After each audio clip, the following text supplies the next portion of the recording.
He drank more than he earned. He smoked more than he earned. You know, and then for 3 years after we got married, his ex got half my income tax return to make up for the arrears that he owed her. Because he wasn't making enough money to support the obligation. I had to pay for that.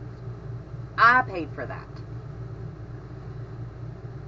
You'll never hear him give me credit for it, though. And I had to take care of that, even though I wasn't getting any child support for my own children. That's right. My 2 girls, I was not getting any child support for them. Now, I was getting a little bit from my son's dad. But my 2 girls, I wasn't getting shit for them. Yet, I was having to pay off his arrears. Like, seriously? I paid for his past, his habits, his life. I paid for that.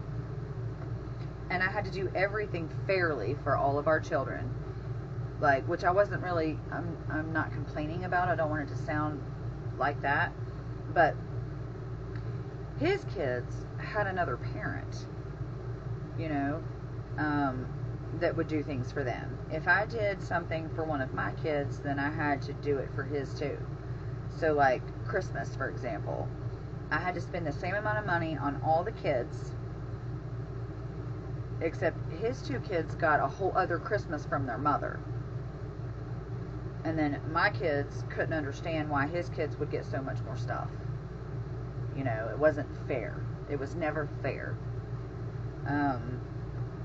And we didn't even have birthday parties for the kids because I couldn't afford to pull off 5 parties in a year and do one for everyone's birthday. So my kids didn't get birthday parties. His kids got birthday parties because their mother did it. But if I wanted to throw a party for one of my kids, well, then I had to throw a party for one of his kids too, you know, for his kids too. Even though they got a party already, we had to throw one separately. So our version of a birthday party was just taking that child to go do something special, you know, whatever they wanted to do, you know, watch a movie that they chose, or, you know, if they wanted just like a little gift or something, or we give them money if we could afford it. And looking back, like, I absolutely fucking hate myself for allowing that to happen. Like, my kids didn't even get birthday parties growing up. Like, what? That's what this man took from my children. They didn't get birthday parties. And, you know, I told myself, this is what love looks like. It'll get better. It's, you know, love is compromise. Love is, you know, whatever.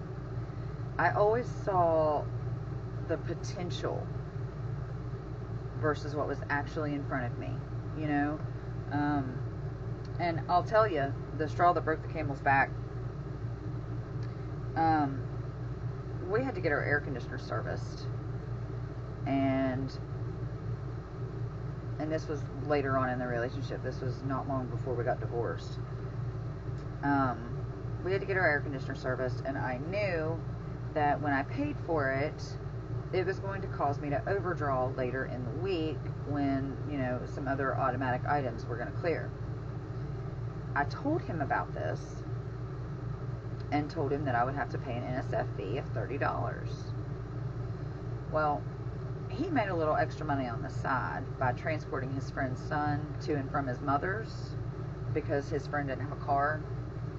And during this particular time, he had made even more money driving that same friend to Morgantown to visit his family. Okay, and then driving back a week later to pick him up. So I told you all that so that I can tell you this. He could have prevented my overdraft fee. Okay? I was only going to be short like $75, which he had. But he didn't give it to me. Like, the thought never even occurred to him to give it to me. So the day came that my other items cleared and my account was overdrawn. And so I didn't eat lunch that day because I didn't have any money. You know, I mean, I could have put it on a credit card, but I didn't want to do that. Well, that evening, he walks in the house with a case of beer. So, what? I didn't eat lunch today because you want to have beer money? Like, that's just fantastic. That's fantastic. Way to make your wife feel important. Now, here's what he's telling people. He's telling people that I only kept him around long enough to raise my kids, and then I turned him loose. And all I did was manipulate him and use him. No. I stayed for as long as I did because I wasn't convinced that he could survive without me. So let that sink in. Like, I felt responsible for a grown man's life. I felt responsible for that. So much so that I didn't feel like I could leave him because he relied on me so much. That's how deep the conditioning went. That's how deep it went. And, you know, when I finally knew that I couldn't do it anymore and that I couldn't put my kids through this anymore, I still couldn't just leave or make him leave because I felt guilty. I felt guilty. Guilty for wanting more. Guilty for being done.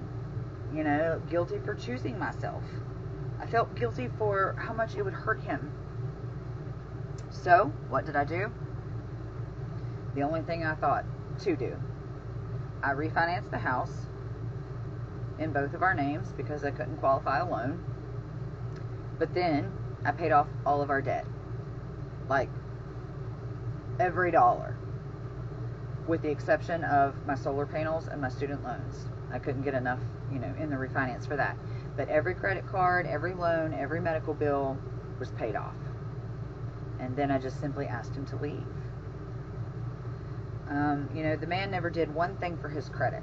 The credit score that he had was because of me. And, this was still going to be reporting good for him because I was going to be making the payment, right? And I gave him half of the leftover proceeds, which was $1,400, just to be as fair as I possibly could. That's what I had. I had $2,800 left after I paid everything else off. I gave him $1,400 and asked him to leave. But he accuses me of hoarding money and lying to him about how much I actually had. It doesn't matter how many times I've tried to prove it to him. Like, I have gone through my statements. I have done. He doesn't believe anything. Okay.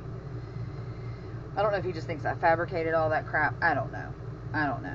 But the bottom line here is, I did what I did because I was sick of being in a marriage that I was a babysitter and a caregiver more than I was a wife. And I did the fairest thing I could think of to do, which was refinance the house and leave him debt-free. And that's what I did. I left him completely debt-free while I stayed behind and kept the house and paid for everything. Okay? I gave him the money to leave. But to hear him tell it, he did nothing wrong. He was never mean to my kids. His drinking didn't affect anyone else.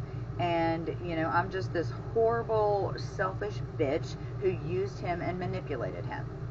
Like, that's the story that he tells people.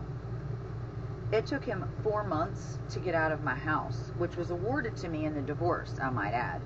And he left it in such a disaster that it took my daughter and I a whole week. Like, I had to take a week off of work. And we did non-stop cleaning from the time we woke up in the morning till we crashed at night. The way he left that house, it really should have been condemned. It really should have been condemned. We had way too many animals, so you can imagine what that was like. And while he continued to stay there, he didn't do anything to take care of them other than lay down some food for him, while I stayed somewhere else waiting for him to get out.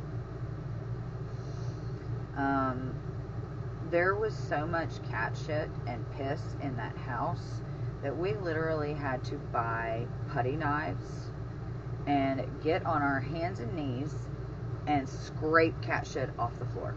Like, it was disgusting. It stunk so bad. Like, we had to throw the couch away. And then we had to retrain the cats to use the litter boxes because they had just gotten used to going literally everywhere. Like, everywhere. And so, to put this in perspective, we had 5 adult cats after our oldest one died. Okay? 2 of those cats had kittens a week apart, 5 each. So we had a total of 15 cats living in this house, not being cleaned up after. And while all of this was happening, I was working, of course, 11 years at the same credit union, giving everything I had and barely surviving.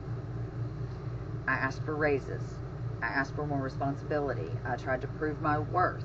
I worked harder than everyone else did, and I did all the little things that no one else was willing to do. Like scrubbing actual shit out of a lobby chair when an old woman had an accident. Like, everyone else refused to do it. So, I was the only one left. Or go around outside and pick up trash. Or plant flowers out front to make it look better. Or, scoot around in an office chair, deck scrubbing the floor for 2 straight days because it hadn't been done in years and desperately needed it. And my back hurt too bad to stand and scrub it. So I scooted around in an office chair and scrubbed the floor. Or I would go in on snow days. I'd go in early and help shovel snow and put salt down. I'd come in on my own time to decorate for people's birthdays or for holidays. And I don't mean just hanging up a few, signs or streamers. Like, we did balloon arches and confetti and streamers and, everything you could imagine. And, I did a whole Under the Sea theme for Halloween one year, and I spent literally 6 months of my own time making jellyfish costumes for all 12 employees, making origami fish, other jellyfish out of paper lanterns, seaweed out of pool noodles, sea turtles, bubbles. I had made an enormous paper mache octopus that sat right behind the front desk. It was actually pretty freaking amazing, and I'm not just saying that because I did it. It was amazing. And, no one else did any of that. They helped